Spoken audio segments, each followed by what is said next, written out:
The Saxton name resonates in Austin. Jim's late father, James Saxton, is a Longhorn legend, a Heisman finalist while playing for Darrell K. Royal. And Jimmy is a UT football legacy from Westlake.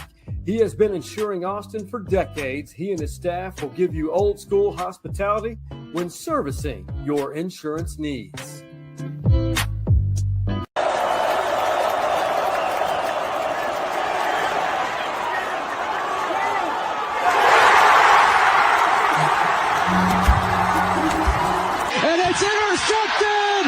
Virginia has done it!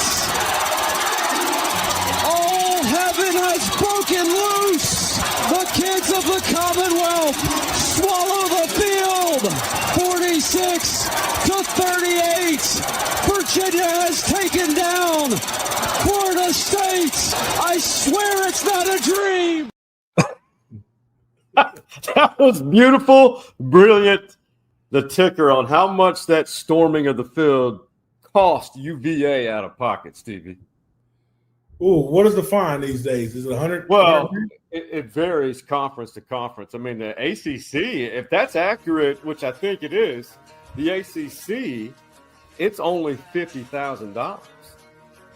Oh, one of the donors got that for sure. Oh, they got that. I mean, someone donated a week's salary to that. Yeah, exactly. So that was, I think in the Big 12, especially the SEC, it's, I think 5 times that, maybe $500,000. Really? I think it's much more. They take these field storming seriously, but yet people still doing it.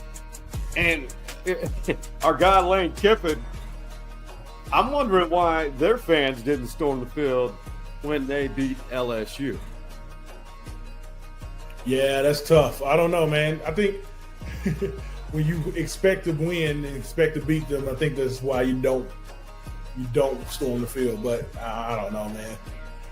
SEC is a different breed, big. The underdog upsets the favorite all the time, so it may be normal. Well, LSU stormed the field last year when they beat on this, if I remember correctly. Yeah. Okay. but Kiffin has had a great perspective on it in his own humorous kind of way. We're going to get to that here a little later, but quickly, Stevie, give your perspective now as we're through with bye week here in Austin, Texas. What are you expecting? And we're going to dive deeper into it here shortly. Oh, man. I'm expecting a game this week. That's all. That's all I'm saying. A game. That's my tease. In the land of the swamp. Gainesville, Florida. And you know what? It makes me wonder, though, if our guys, your fellows, what do you call a citizen from Shreveport? Shreveportian? Shreveporter. God, I'm an idiot. Shreveporter. So, Hargrove Roofing. I would venture to say the Hargroves, I would love, I don't know, man. Are they going to Gainesville? I don't know. That's a good question. He may. Yeah, he may. I don't know. But hey, but we got to give a shout out to him, man. Much love to these guys. Hargrove Roofing. Stevie, take it away. Hargrove Roofing. Know who's on your roof. You'll know who's on your roof with Hargrove Roofing. They do quality work, and they do things the right way, and you can trust them, which speaks volumes in this world today. Stevie, episode 483. You ready, brother? Let's ride. Let's ride, baby.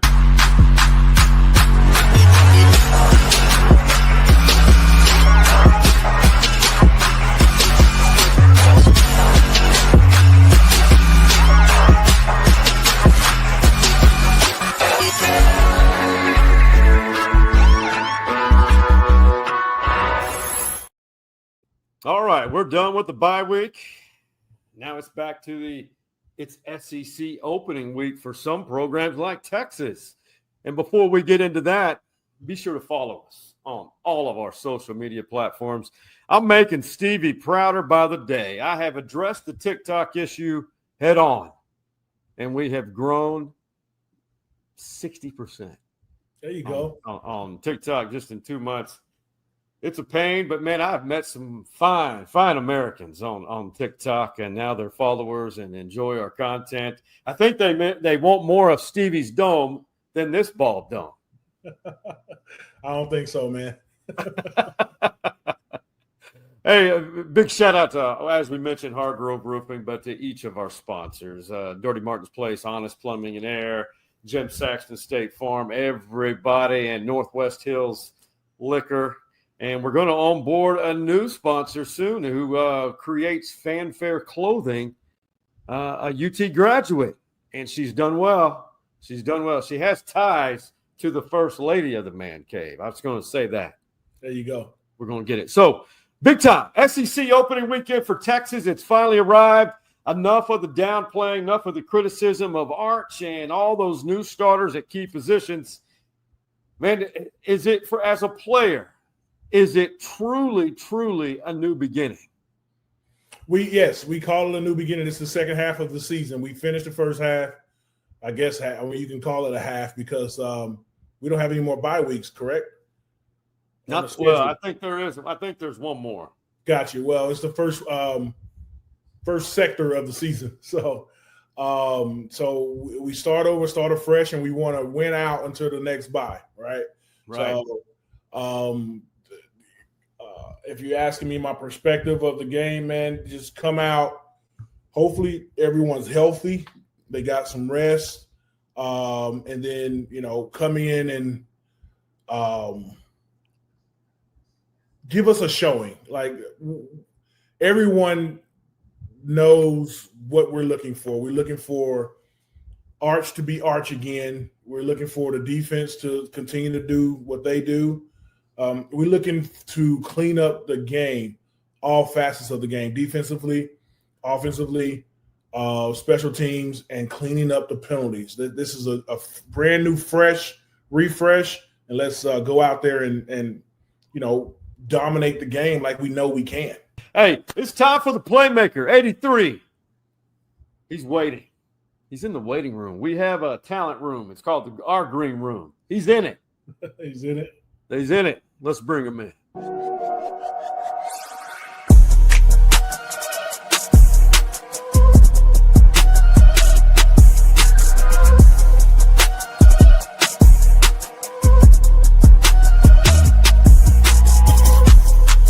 MA, welcome back. We're starting the new chapter of the league race. Stevie gave his perspective on, I think it's great timing for any team coming off a bye week before you start that league race. But yes, let's dig right into it. MA, what's your perspective or your take on those Florida Gators after you've kind of had a little bit of a sample set here the last few weeks? Yes, sir. They're a wounded dog. I mean, they're a wounded dog right now, and you know what they say about wounded dogs. I mean, sooner or later, that dog's gonna come out fighting. Yeah. And I think you saw a little bit of it against Miami. Mm-hmm. They were, I think people were expecting that game to probably be somewhat of a blowout, but it was a tight game. I mean, Florida hung in there, still having issues, offensively, but the defense, man, is outstanding. I mean, they're probably a top 10 defense. And we know they have athletes all over the field. Probably the first real challenge, I'm sure, that we've seen all year. So they're going to be able to match up skill for skill. I mean, this is definitely a big game for Arch. I think we talked about it a few weeks ago. Stevie Matty hit on it. They're going to have guys running with our receivers. One-on-one. Yeah. I mean, that front seven is going to be coming. They're going to be bringing blitzes and twists and different things like that. So, man, it's going to be a challenge in the swamp. 2:30, 3:30 start on the East Coast. This is the game I feel like they think they can win, and man, it's probably the only thing at this point. Those guys are probably playing, full blast for Coach Napier, because I think if he loses this game and loses it in a horrible fashion, we might see him get the ringer on Sunday. That's kind of been the trend. Yes, that's kind of been the trend with coaches that have been getting fired, man. Sunday's been Black Sunday, I guess we'll call it. They've been getting the ringer, man, on Sunday. So, you hate to see that happen, but Florida's got to play well, man. I expect them to. There you go, Stevie. We've been talking about this. I mean, I know it's a broad question, but Stevie, I don't know how to game plan for Florida, but there's your topic that Stevie wanted to ask you. Yeah, Mike, man. Wanted to see, like, what do you think the game plan should be against Florida, man? Like, what are your feelings? I think, and I'll go defense first, man. Miami's kind of laid the blueprint. A few other teams have kind of laid the blueprint against Florida. Man, we got to put a lot of pressure on Lagway if he plays. I know he's kind of injured and nursing some things, but I think I saw last week he was practicing a little bit. So got to be aggressive, man. And I think the only way that they could probably hurt us is if we probably give them too much man-to-man. Because to me, it gets a little easier when you know it's man. One high safety, bring a little pressure. I mean, he's got a chance at that point to hit some throws. I think we mix up our looks, man. I know Keenan in that secondary and PK on defense calling things. Confusing, man. We don't need to get, defer, too much or get away too much from what LSU did, even what Miami did. And just get pressure with our front four, man, and force him to make decisions. I think we win the game that way. But if we allow him to become a runner, hit some one-on-one throws and big plays and things like that, add that with momentum, now they have a puncher's chance at least. Offensively, this is going to be our biggest challenge of the year, man. That O-line's really got to step up. I can see this being a tight one. I can see this being an Ohio State, Texas type of game, first game. Hopefully it's a little better. I think we need to come out and get Art some easy throws. We're going to find out what kind of receiving core we have this game. Wingo, time you to step up, buddy. You're the number one guy. Parker Livingston, leading the team in touchdowns. Reset, time you to step up this week. Anybody can do it against San Jose State and some of those guys. We need to do it against these Gators. And I think we need to take some shots. We need to be aggressive, man. Let's turn ours loose. Let's see what he has. Let's get him on the run. Let's get him on some sprint outs, some things like that. Let's let him be an athlete a little bit, take advantage of some of his skills. And I say we'll attack Florida that way. I mean, Carson Beck, he was kind of standing in the pocket a little bit, and Florida got to him. Like I said, they got a great defense, but I think we need to – Arch is a better athlete than Carson. Let's let Arch be an athlete. Let's mix it up, get him on some sprint out, get him on some drop back, get him some play action a little bit, but be aggressive whatever we do. Stevie, you and Mike both, I know you guys play games in various elements. We're blessed to where we live. It stays fairly warm throughout the football season, but you do deal with rain, and especially in the Southeast. But I do recall, Mike, you guys had two very rainy games. Yes, sir. 94 Rice in Houston, but I also remember one University of Virginia in 96. Yep. How did that alter your game as a team? But do you think now, too, if it rains, as they say it will, I think there's like a 60, 70% chance of rain in Gainesville. Does that favor Texas offensively with that downhill run game? Or do you think that could cause some problems? I think it makes it an even game, to be honest. I mean, you mentioned our run game, and I wish we have shown. I wish we had been able to show more this year with our run game. I know we got the guys, the talent, and we're getting some guys back from injury, so that's going to help. Man, we're going to need to lean on it. But therein lies, part of our issue, man. Our O-line's got to really step up this week because it's probably going to be rainy and muddy and monsoon type of weather. And one of those games you left off is the Missouri game in 96. Oh, yeah. You talk about a monsoon and tropical downpour, man. That was it. But obviously you have to change your game plan when it's raining. I mean, you got to dig our cleats in, and you're really gonna need to lean on the run blocking, man. And that makes even more for a defensive battle, and getting Arch on the run, getting him in the run game. I mean, here's the time now, and you got to be careful with that because you don't want to get guys hurt, but still, to some degree, the offensive guy has the advantage when it's slippery outside. So I think, getting him on some sprint outs, some runs, man, come to run on some sprint outs, some boot type action, getting our receivers, potential double moves this game because, those guys play a lot of aggressive man-to-man. They'll probably bite on some things. We're going to have to find a way, man, to manufacture some points because it's just not going to be line up, spread it out, sling it, and, 80% chance of weather. Stevie, I'd love to hear your perspective from a defensive player's point of view. When it's raining like that, you're in the trenches where it gets muddy if it's on grass. Right.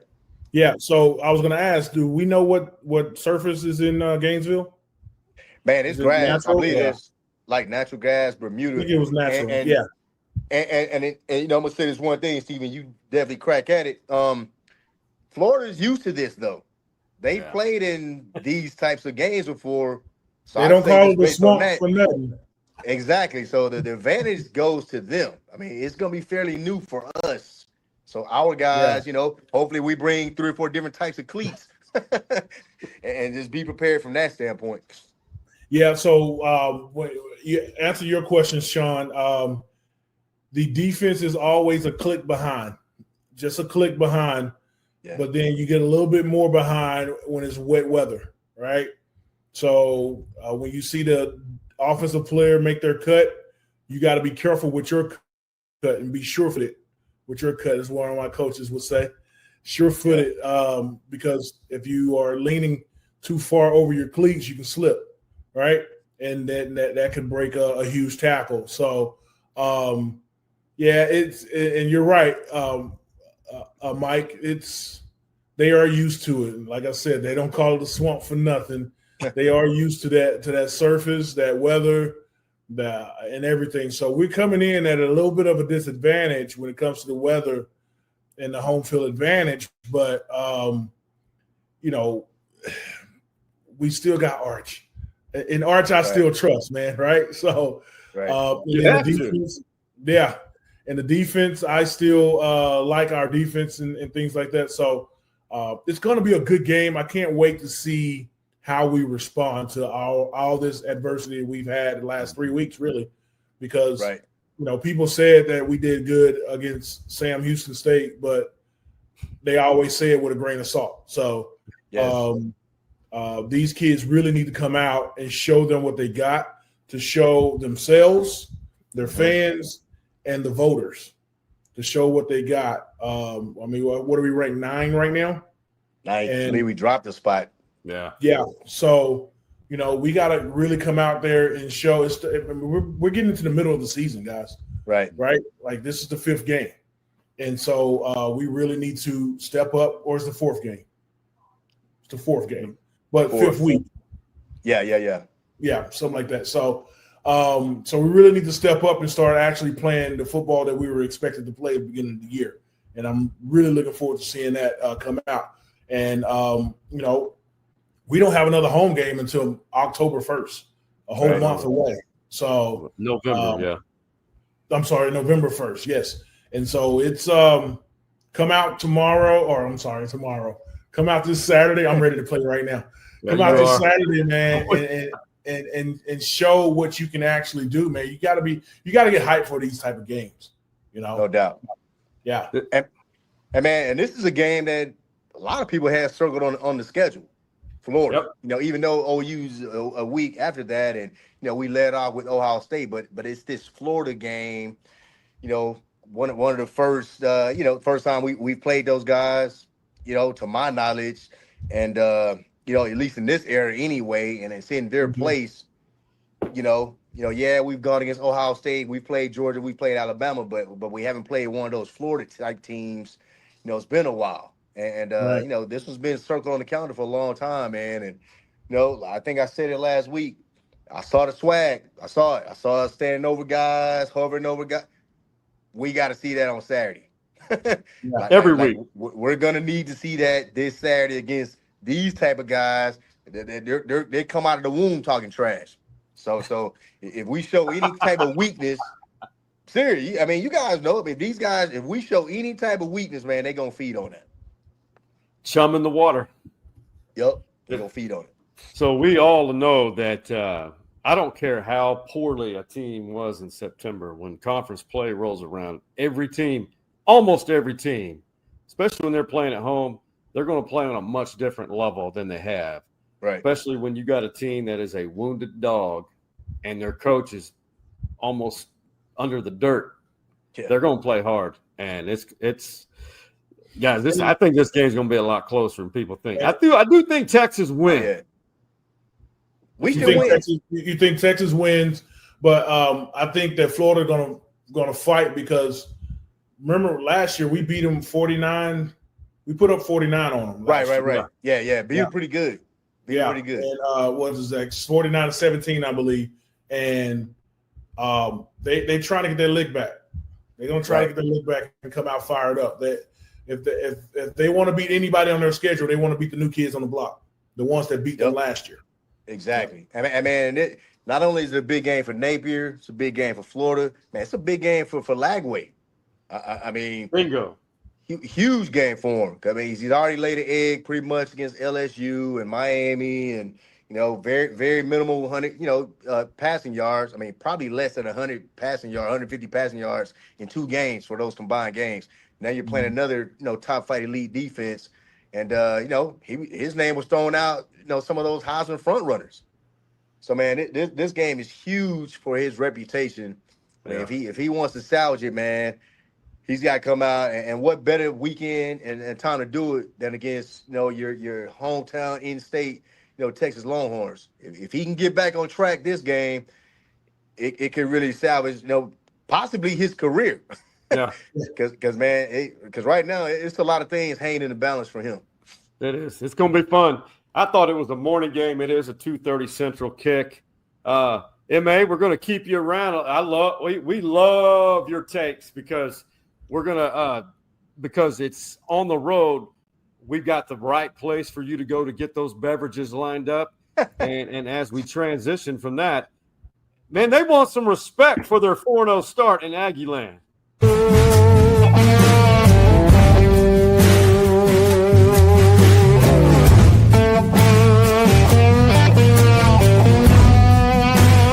Does anybody want to ask a question about like us being 4-0 for the first time since 2016, or how did the defense bounce back, or how about you held them to 176 yards on offense and you had 5 sacks and they were 0 for 12 on 3rd down and 0 for 2 on 4th down and you got the return game going again? Like, I don't mean to sound like someone else, but my gosh, will you guys stop being so dreadful and gloomy?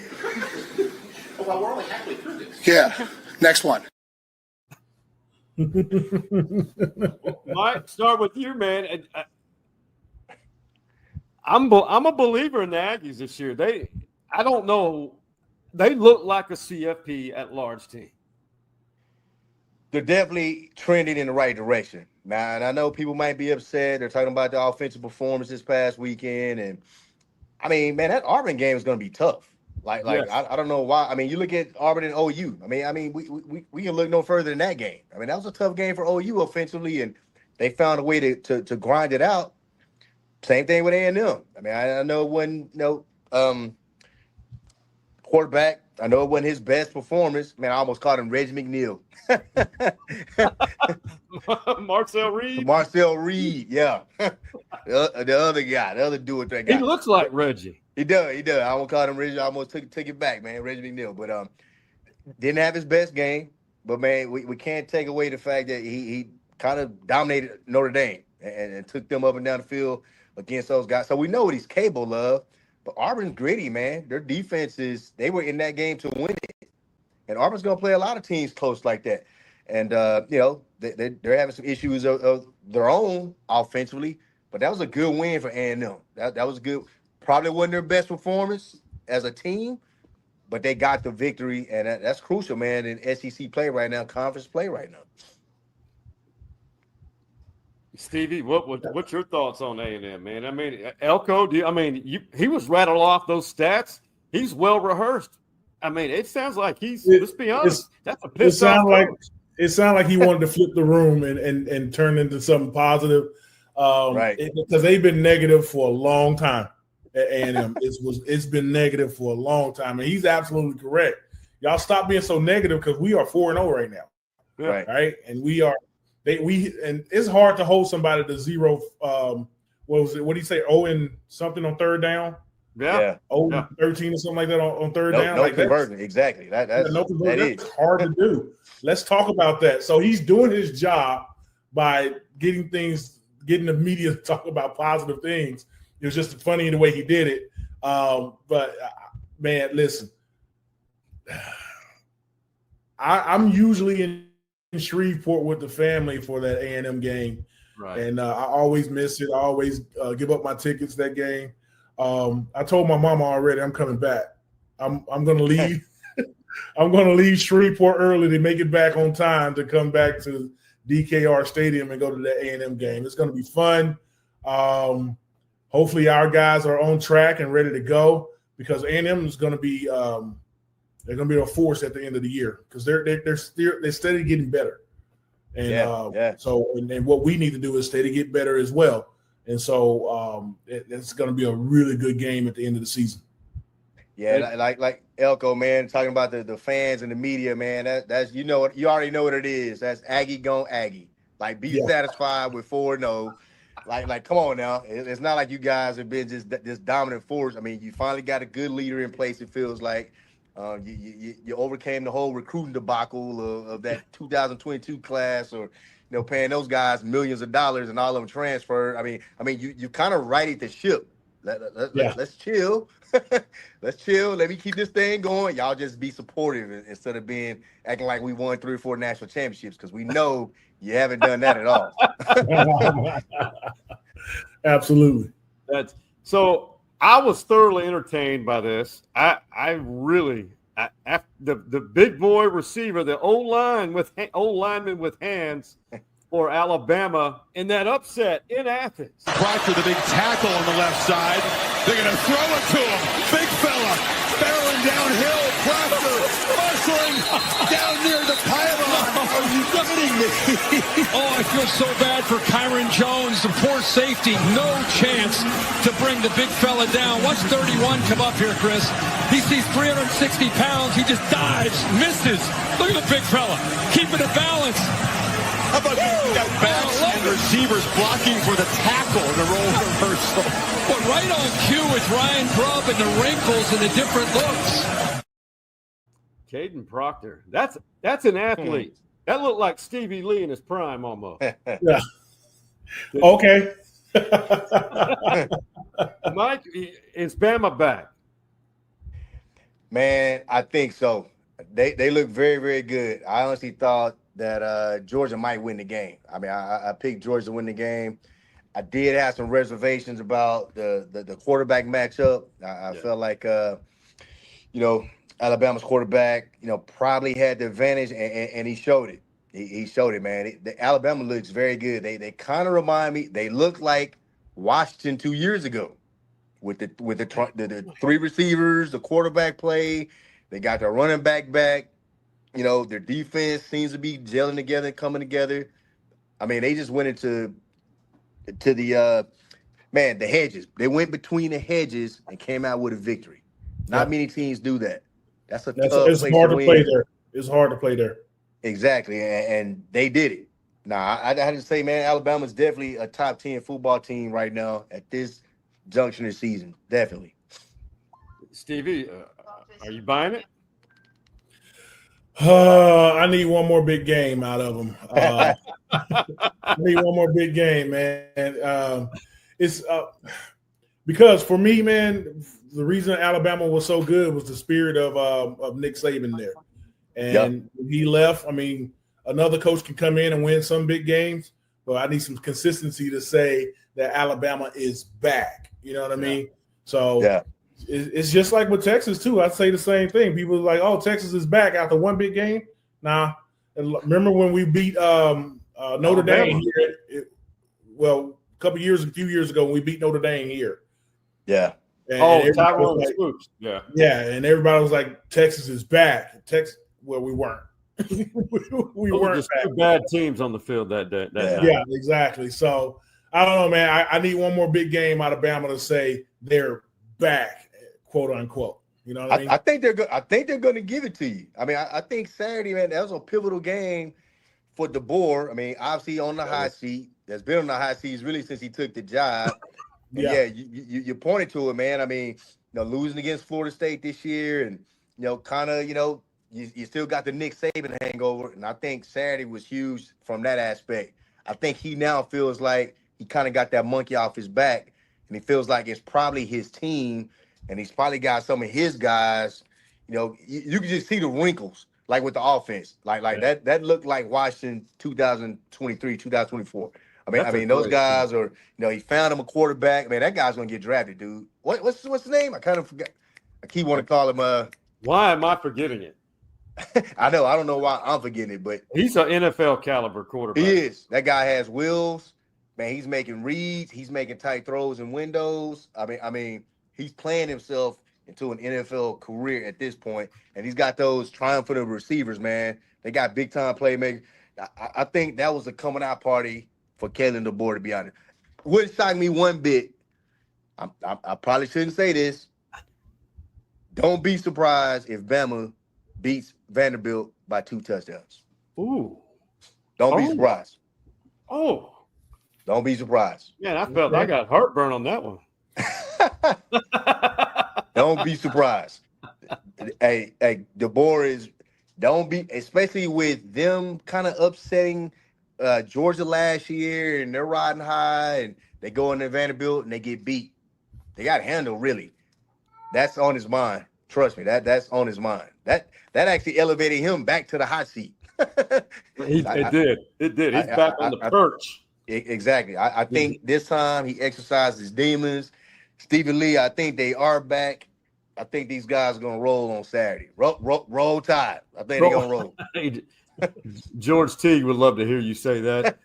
So the team that beat them, Florida State, they were upset at Virginia, and I still don't know about that receiver who, when I'm that storming of the field in Charlottesville, Virginia, I still don't know if that receiver was trampled or not. No one's given a welfare check to that Seminole receiver.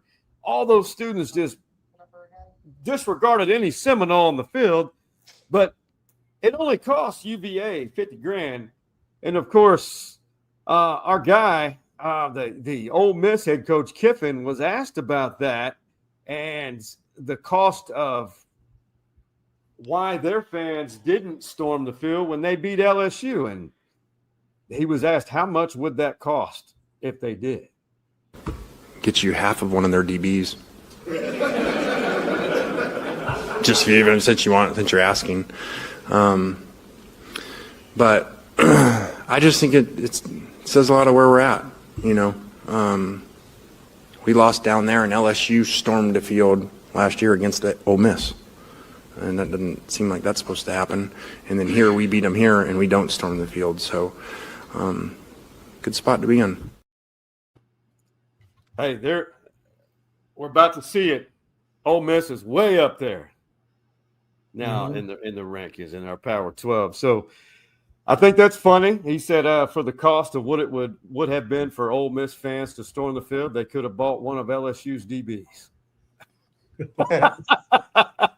Well, he said half of one of their DBs. Oh, that's right. Half of one of them. Yeah.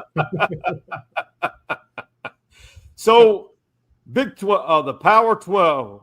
Guys, we saw some movement. Here's what it looks like this week. The Power 12 and 4 on the outside.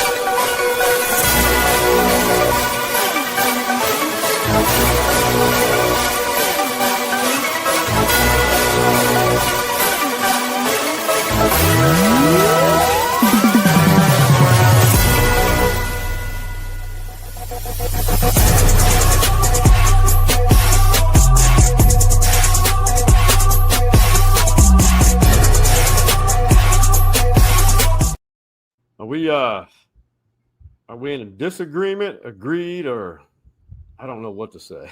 I don't know about putting Oregon all the way up to second. I don't know. They went into Penn State. That Oregon team looked like a different Oregon team. Yeah. They were grimy. They were gritty. Winning that game on the road with a fairly young quarterback. Won in overtime at that. Definitely top 5. 3 or 2, maybe. Yeah, I'm with you a little bit, but I can understand why though. Winning in front of 115,000, that's You're right, and all the way across the country too. So time 3 time difference. zones. yeah, Exactly. God. They looked ready to go, man. That was a gritty, grinding game, 3-3 at the half, and Oregon kind of seized control, man. And really, I thought once they went up 17-3, I'm like, okay, it's over now. It's definitely about to be a blowout. Still not sure how Penn State scored. Oregon might let off the gas a little bit defensively. They gave up. I don't know how they gave that up, man. And really disappointed Penn State, bro. I don't know about Penn State at number 6 now or 7, wherever they were. Honestly, they may need to be on the fringe of the top 12. 10 or 12? Yes.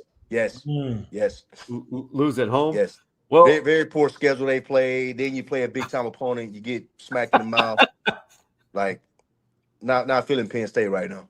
they didn't get smacked in the mouth. They went to overtime. Come on, man, give us some grace. Stevie Lee is 17-3 with like 4 minutes left. Like, I don't know, man. And Drew Aller, top quarterback pick, top pick. Stop it right now. Like, just stop. so we were 3-3 with our upset potential last week. You're going to like this list, Mike, because one of your sons play for. So I'm saying now, we'll just jump to it. You've already said Bama's going to handle Vanderbilt. I think Vanderbilt could go in there and beat them, but we got Virginia riding sky high. They haven't lost a game yet. They go to Louisville. Can the Cardinals pull that off? That's going to be a big time game. I am going to it, so I will be there and see it in person. Virginia looks scary, man. You got another Texas guy playing quarterback, knows that system. Tony Elliott, man, great head coach, finally has that program turned the corner. That Virginia's physical. I mean, they beat Florida State, who beat Alabama, beat them pretty good. No, it's a scary game for Louisville, for real. It's a scary game, and Louisville kind of they worked hard to get back to a 17-17 tie in Pitt, which was a tough game, and it weren't for a few turnovers by Pitt's quarterback, they probably had that game. So, man, Louisville's got to play a perfect game down there, perfect, like to win this game. Virginia's gonna be good. They're gonna be ready. I know Louisville's like a 7-point favorite right now. It may have dipped a little bit even lower, but it can't be a mistake-prone game, kind of like we had a couple of days ago. Yeah. They better be ready to play Virginia. Man, Virginia, man, every time I think of Virginia, I just think about those guys that we played in the rain in 96, and that we played them in 95 and beat them on the last-second field goal by Phil Dawson. 96, man, they broke us. They broke us, man. They Poindexter playing safety. That guy's coming down looking like Ed Reed before Ed Reed was even born, bro. Probably one of the best safeties I've been around, seen, played against. Tiki, Rondé Barber. I mean, I think of Virginia, I think of those guys, and that was kind of that atmosphere they had on Friday, and they'll be taking it on the road, man. They're going to be tough. That's going to be a tough out. Louisville's going to have to play a perfect game. Stevie, on this list of 6, which one do you think is a lock to be an upset? A lock to be an upset? Yeah. I'm not gonna lie to you, man. I got Louisville. Really? Yeah. UVA is riding that high, bro. The school rushed the field. There might be students still on the field out there, man. They are partying on that campus all week, man. I know for sure it's a body out there on the field from Florida. Yeah, right. Right. So when that happens, if you notice in college football, man, somebody get real high. Yep. And they let that game. They're gonna let Florida State beat them the next week. You know what I mean? So that happens in college football. So I'm thinking that happens again with Louisville. They're gonna ride that high from that win and get up to what town they play in? Louisville. It's in Louisville, yeah. Yeah, it's in Louisville. Yeah, it's in Louisville. My bad, guys. So they're gonna get up to Louisville and actually, I say beat them. I mean, beat Louisville beat UVA. So my lock is with Meacham as the interim coach for the OSU Cowboys. They looked a lot better against Baylor. I think they go into Tucson and upset the Wildcats. And this is our unofficial tribute to the former legendary OSU Cowboy that's no longer the head coach. I'm a man. I'm 40. Well, last year it was the Mary Kay ladies and your interaction. This year, you're bringing the style to a new another level. You have a new hairdo. What is this your wife's decision, or is it something you were comfortable? I thought Mary Kay was going to be here again. And so I got here, and it was just you guys. And so pretty much I wasted 2 months of hair growth. You'd like to have that, wouldn't you? I'm heading toward a mullet, you know. Get a little bit of loose perm in there and get a bi-level cut and go right back to it. I don't understand why our boxes are like this, but oh wow, we need some Viagra in here. A bi-level haircut. Oh God. So Hey, why did he take a shot at you, man? You just asking a question. well, back then it took him a few years when I was in OKC, but he realized I was rarely serious about anything. But he humored it. And you know how those at media days, those interviews, those questions asked are ridiculous. They get old. I don't want to insult anybody, but it just get old. You get the same thing asked for 4 hours. Yep. So I come in there hot with something random. Now maybe my stuff's not quality material, but anyway, I hated to see it end, but we all know everything, and you guys mentioned it. Yeah. You both agreed it was probably over, and the very next day it happened. Yep. It did. Sure did. Nah, it was. Yeah, I kind of hate that as a former player. He's a former player, man. He was back in that era, man. Hartley Dykes and all those guys. And, Gundy's been around for a long time. I wish, and I was listening to, college sports on Sirius 84, and I think I heard one of those guys say it best. They said, you just wish he could have. He's supposed to be in Oklahoma State in some type of capacity. As much as he's done for the school and just kind of, been a player and been a coach for a long time. And you wish it could have ended better. But, sometimes, man, and I think it's a lesson for coaches, man. I mean, you got to be able to change and adapt to the, the scenery that is college football today. And I think that's why Saban got out of the game. I think that's why Dabo's having trouble where he is. I mean, guys better learn how to adapt, or it's going to pass you by, and it may force you out. So I'm sure he'll find another job. Hopefully, maybe. I mean, they may look at this situation and be like, I don't know if that's the guy we want to bring in. He didn't quite adapt to the changing times around him. Today's athlete and today's business of college athletics. So I don't know, man. He's a good coach, good dude, but yeah, it is. Yeah, it went sour. Fast. Stevie, he's getting a $15 million buyout, which is going to pay, I think, through the 28th season, something like that. I had texted his brother, Kel. I said, man, I thought that was poorly handled by the university. And his response was, you know what? We've been blessed, and the sun will rise tomorrow.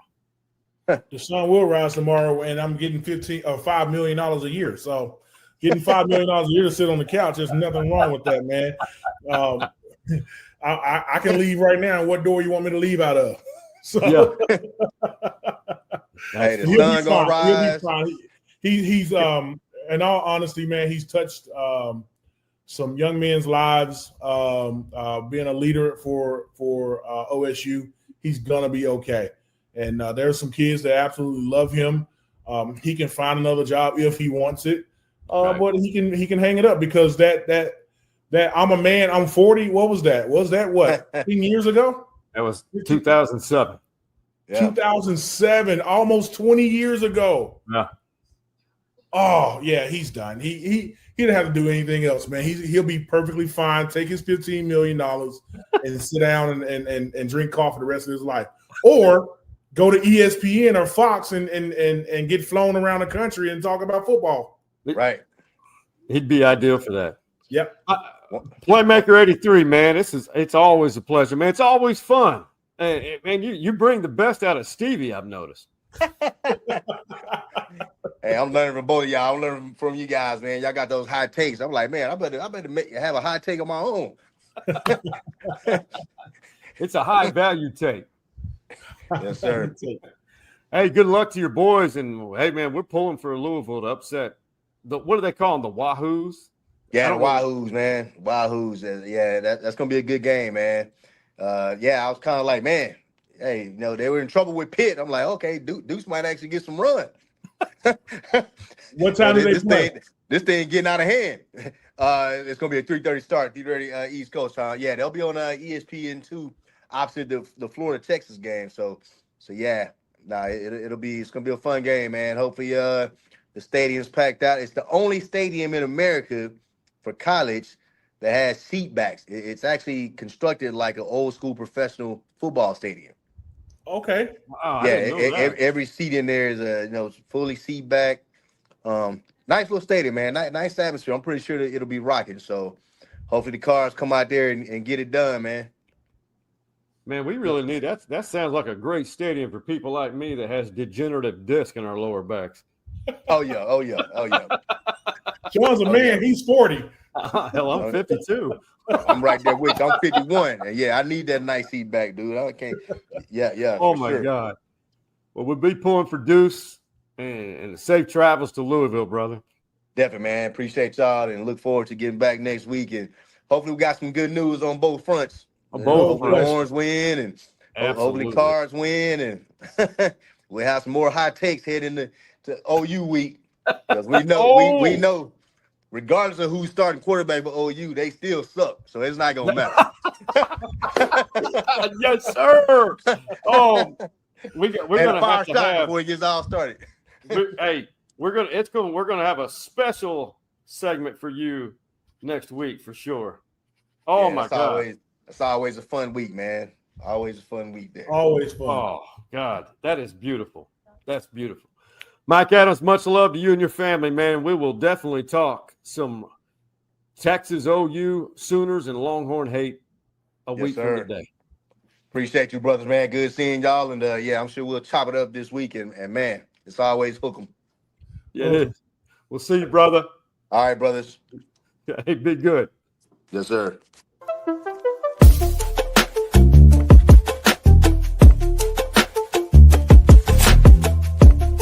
This was Coach Carthel, Stephen F., buddy of mine, Bobby Riggs. Shout out. After the game, Bobby brings his beer. Coach Carthel says, "Hold that beer up." After Stephen F. Austin beat McNeese State soundly, what would you caption this? Oh man, I don't know. Golly.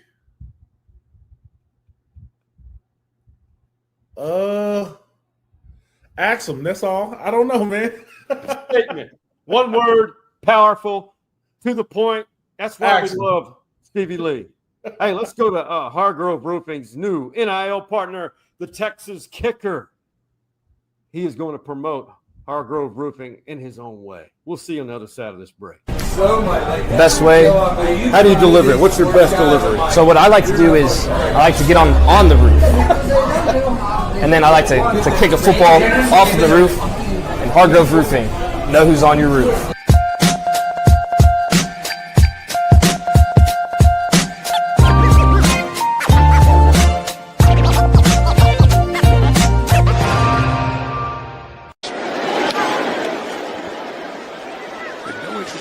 Last one, running up late on that 46-yarder and got tagged by Maris Leofow.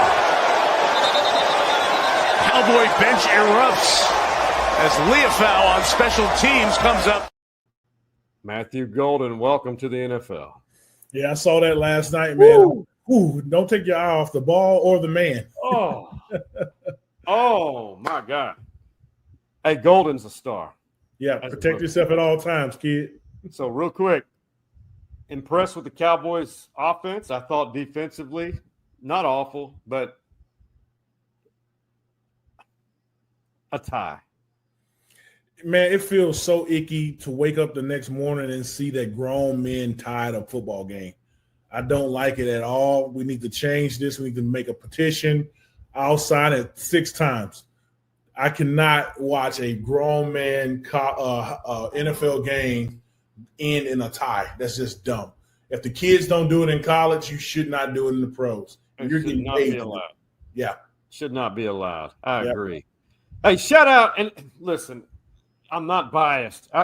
This is the 5th week of the ATX High School Football Team of the Week. The Anderson Trojans, 4-0 for the first time since 2010. Yep. And guess what? They beat A&M Consolidated, a state power, and Aggie Land in 6 overtimes, 42-40. Not many people have done that. And for the first time ever, to my knowledge of the history of Anderson Trojans football, they are ranked in the top 10 in the state, number 9 as of today. Hey, man, tell me something good. We love positivity, and I can't say it enough. Stevie's a positive guy. But you've been very, as you've grown into this role, I'm very proud of you. You spit facts, but you're very objective at the same time. And I love it. Love to see it. I see you're frustrated sometimes as a fan, but you keep it real, but you ride down the middle. Yeah. Tell me something good, my brother. Something good, man, is we're starting SEC conference play this week, man. I am looking forward to coming out and or seeing us play against Florida. I actually have to go up to Kansas City, Missouri to see my daughter, but they have an event on Saturday to where they're going to tailgate for their football game. Well, while I'm out tailgating, I'm definitely going to watch our game, getting ready for their football game. But she plays, or her team plays, on Friday, and then we got all these events with them on Saturday. So I'm looking forward to that. Something good, man, is we're about to play in the SEC, and we got a long SEC gauntlet, man. I'm looking forward to it. A whole month of no home games for the Texas Longhorns. I'm excited, man. And to add to that, I don't have anything different, maybe a little bit. Embrace this. And when, as a fan, when they do return home, that thing should be obnoxious when Vanderbilt comes, because that's my pick. I think Vanderbilt is going to be in the mix in November, playing for a potential CFP spot. Okay. I think it's going to be well worth it. So that means you got Vandy beating Bama this week. Potentially. Yeah. Oh, I do. That's why I put them on that upset alert. Alabama's been served an upset alert. I do think Alabama's a great team again. But I'll say this. It was beautiful. I got to go to my alma mater right here. Nacogdoches. I just blown away by that family. But I want to tell you something, that we're now part of the UT system. When you see construction and new builds and new additions, that's a beautiful sign. Yeah. I got lost on that campus for the first time in my life. Wow. I got lost. They are doing some amazing things. The UT system and the SF Stephen F. Austin have collaborated, and they have got a big master plan, and it's starting to show. It is amazing. 18% increase in student enrollment recently. And, man, there's a lot of energy around athletics. And shout out to Matt Breyer, the new first-year head basketball coach at Stephen F. Austin. Young guy, came from Texas Tech. We've got an interview coming up with him and the new AD, talking about how the lower Division I schools, how they're trying to position themselves in this new era. So shout out to the Stephen F. Austin family and the Nacogdoches, East Texas, and to Stevie's family and the great city of Shreveport, Louisiana. And I just mentioned Nacogdoches. I got to see the red brick streets again in Nacogdoches, and to my beautiful hometown of Austin, Texas, and the beautiful hill country. And thank you for watching all of our episodes, sharing, and really tuning in and telling all your connections, mamas, friends, whatnot, sharing stories inside the man cave. That's the only way we're going to grow, is if you share this. And we appreciate you. We appreciate the Hargroves, all of our sponsors, everybody for partnering with us. And, man, Stevie, I'm just grateful. I'm just grateful for a lot. And to the OG Man Cave boys, that being Hardball Harge, Big Mike, and the Coach Mo, What did we tell them, Stevie Lee? We out. You see the drippy, I'm fitted up. Hop in my car and the giddy up. I said get out.